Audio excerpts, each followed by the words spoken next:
Childhood feels magical, an era when every day is an adventure, and the world seems to overflow with possibilities.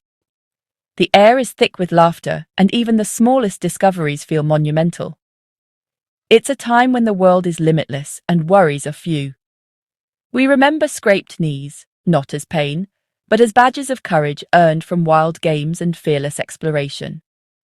There's the simple joy of ice cream on hot days, sticky fingers and laughter echoing in the sun, and the sense that summer might last forever. We looked up to adults, believing they had all the answers, and that growing up would be just as magical, if not more. This nostalgia for youth is universal, a thread that connects us all.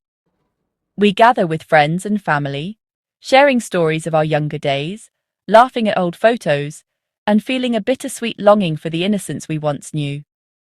It's a gentle ache we all feel, a quiet yearning for the simplicity and wonder of childhood, even as we move forward in life. But what happens when that longing becomes more than just a memory? What if it shapes the way we live? Enter Peter Pan syndrome. This is the story of those who refuse to grow up, adults who cling to the habits, comforts, and fantasies of youth, hoping to keep the magic alive forever. They believe that adulthood means losing joy and freedom, that growing older is a trap rather than a journey. The fantasy of eternal youth is tempting, a dream of endless play, boundless energy, and no responsibilities. But this dream comes at a cost. The more we try to hold on to childhood, the more we risk missing out on the richness and depth that adulthood can offer. Clinging to childhood can lead to unfulfilled potential and loneliness. The paradox is clear. In trying to keep everything, you risk ending up with nothing at all. True growth means learning to cherish the past, while embracing the possibilities of the future. The idea of eternal youth is ancient, woven into myths, legends, and stories across every culture. From the Greek gods who never aged, to tales of magical springs and lost boys, humanity has always been fascinated by the dream of never growing old. Carl Jung called it the pure eternus, or the eternal boy, a psychological archetype that lives in the collective unconscious. This archetype represents the longing to remain young forever, to avoid the responsibilities and burdens that come with adulthood. The eternal boy is charming, creative, and magnetic, always chasing new adventures and experiences. He brings excitement and energy wherever he goes, inspiring others to break free from routine and embrace spontaneity. But he avoids routine and commitment, seeing them as traps that threaten his freedom. The thought of settling down or following a schedule feels suffocating. His life is a series of exciting beginnings. New hobbies, fresh relationships, bold ideas, but nothing ever finishes. Projects are abandoned, promises left unfulfilled, and dreams remain just out of reach. Beneath the surface, there's a deep fear of failure and of being ordinary. The eternal boy worries that if he tries and fails, he'll lose his magic, so he keeps moving, never risking too much. By never committing, he avoids disappointment and judgment. He keeps his options open, always searching for the next thrill, but never allowing anyone to get too close. The charm is a shield, the spontaneity a defense. Behind the laughter and adventure, there's a longing for connection, but also a fear of vulnerability. J.M. Barrie's Peter Pan embodies this. The boy who can fly, who lives in a world of endless play, but never truly connects or settles. He is forever young, but also forever apart. He tempts others with the promise of freedom and adventure, but remains an outsider, destined to watch others grow up, form bonds, and move on while he stays behind. The price of never growing up is perpetual loneliness, a life filled with excitement, but haunted by the ache of never truly belonging. Peter Pan syndrome often starts at home, shaped by family dynamics. Overprotective parents, especially mothers, can create a world where a child never learns resilience. Every need is met, every discomfort soothed, stifling growth. This breeds entitlement and leaves the child unprepared for real life. Another route is the hero child, placed on a pedestal, pressured to fulfill grand expectations. The fear of failing to live up to this potential can be paralyzing. These patterns prevent the development of independence and self-reliance. Instead, the child learns to depend on external validation.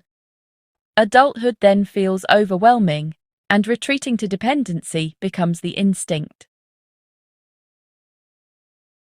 Enablers, often parents or close friends, sustain Peter Pan syndrome into adulthood.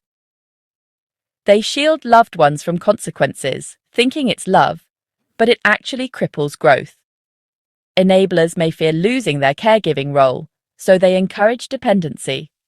By constantly intervening, they remove opportunities for learning and resilience. The Peter Pan never faces real consequences, living in a bubble of protection. Breaking this cycle is hard. Setting boundaries feels cruel, but it's necessary. True love means allowing someone to face challenges and grow. Only by stepping back can enablers help their loved ones mature. Growth requires the courage to let go, even if it means watching them stumble. Adults with Peter Pan syndrome are often charming and fun, making life feel like an adventure. Their youthful energy is contagious, but it masks anxiety and immaturity. Look closer, and you'll see a lack of structure and direction. Grand plans rarely materialize. Commitment to hard work is avoided. Financially, they live for the moment, often relying on others for support. Emotionally, they struggle with conflict and deeper feelings, preferring humor or avoidance. Beneath the charm is a profound inability to handle adult responsibilities. Nowhere is Peter Pan's fear of being tied down clearer than at work. For many, the workplace is a place to grow, to build a future, and to find purpose. But for someone with commitment phobia, it's a minefield of expectations and obligations that feel suffocating. They start jobs with genuine enthusiasm, eager for a fresh start and the promise of something new. But as the days pass, the excitement fades, replaced by a sense of being trapped by routine and responsibility. The urge to escape grows stronger, and soon they quit, often abruptly, leaving colleagues and projects behind. The cycle repeats itself over and over: excitement at the beginning, boredom and restlessness in the middle, and finally a desperate escape at the end. Each new job promises change, but the pattern remains the same. The same pattern appears in relationships. They're masters of romance, charming and attentive in the early days, but panic sets in when things get serious. The idea of deeper commitment feels overwhelming, almost like a trap closing in. Talk of the future, moving in together, marriage, or even just making long-term plans, feels threatening. Instead of facing these fears, they sabotage the relationship or flee, leaving their partner confused and hurt. They chase the thrill of beginnings, always seeking the rush of something new. But when the novelty wears off and real effort is required, they lose interest, avoiding the steady work of building something lasting or meaningful. To them, commitment feels like the end of possibility, a door closing on all other options. The fear isn't just about being with one person or in one job, but about losing the freedom to explore, to change, to reinvent themselves. They leave partners to deal with the emotional fallout, while they move on to new adventures, convinced that happiness lies just around the next corner, with the next opportunity or relationship. The result is a trail of unfinished projects, abandoned dreams, and broken relationships. Each ending leaves a mark, but rarely do they look back. The fear of settling keeps them forever restless, always searching for something new, but never finding the peace that comes from truly committing. Every Peter Pan has a Wendy, a partner drawn to his charm and spontaneity. Wendy is responsible and nurturing, believing her love can help him grow up. At first, their dynamic feels complementary. She grounds him, he brings excitement. But soon, she shoulders most of the adult responsibilities. She becomes his planner, cheerleader, and safety net, mistaking enabling for support. The relationship shifts from partnership to caregiver and dependent. The romance fades under the weight of her responsibilities. Peter Pan enjoys the benefits of adulthood without contributing. He has outsourced his adulthood to the person who loves him most. Wendy's patience eventually turns to resentment.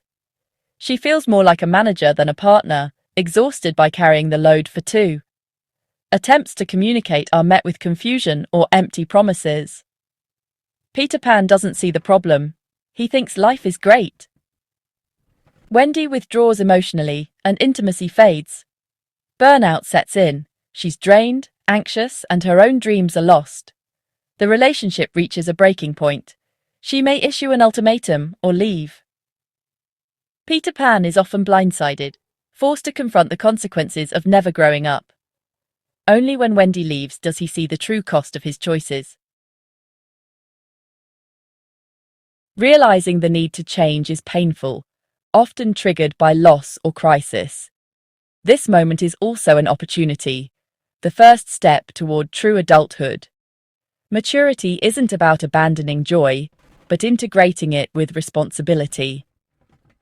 The journey begins with accountability, owning choices, finances, and commitments. Small, consistent acts of self-reliance build confidence over time. Growth means tolerating discomfort and facing flaws. The temptation to retreat is strong, but real progress comes from staying present. Therapy can help develop the tools needed for adulthood. True freedom is choosing your commitments and building something lasting. Leaving Neverland is scary, but adulthood offers a richer, deeper adventure than eternal youth ever could.